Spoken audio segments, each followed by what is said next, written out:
Hello, this is Mark here again with another quick tutorial, and this tutorial refers to global and local position and making sure you're pointing in the right direction, especially when you start building things. You create with, say, a cube as a primitive object, and you want to make sure that you're doing the right thing. So, you can see the horizon here. Well, which direction are you pointing in? We'll press Ctrl-Shift-K.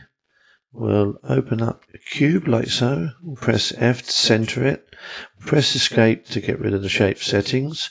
Whilst it's selected, you can press G just to toggle between Probuilder and Game Object. We'll stay on Game Object. And I'm just going to click on the gizmo here so we can see top down. The reason I'm referring to that is the global position. In 3D, right to left is X, up and down, as we know, is Y, and in and out of the 3D position into the screen is Z. That refers to north, east, west, and south. So you see the coloured elements on the arrows here and the gizmos. That refers to the positive direction you're moving in. So in this particular case, you've got blue, positive. So if you move forwards, so if you look at the Z-axis here, and you move forwards, you can see it's going in positive numbers. And if you go backwards, it's in negative numbers. I'll just Control Z to reset that.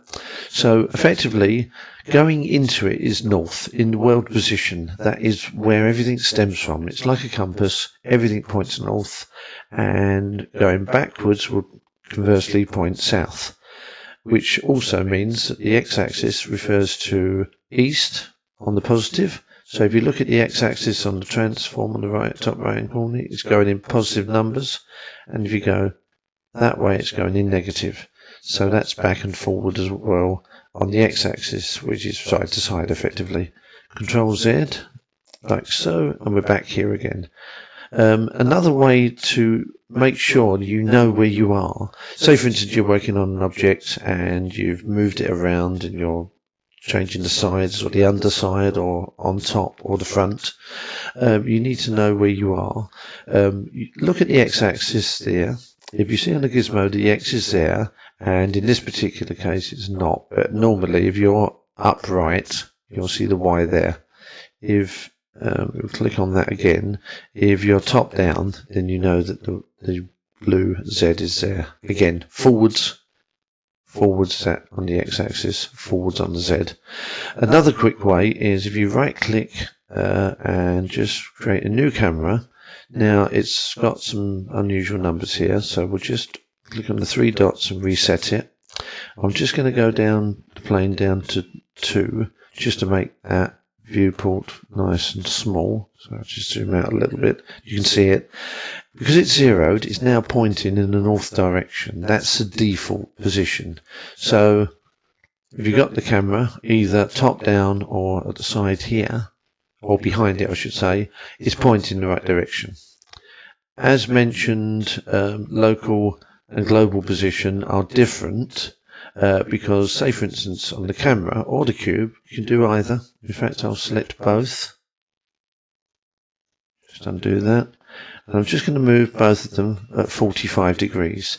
Now they're pointing over there. The arrows are still pointing forward. Why? Because you're in global or world position.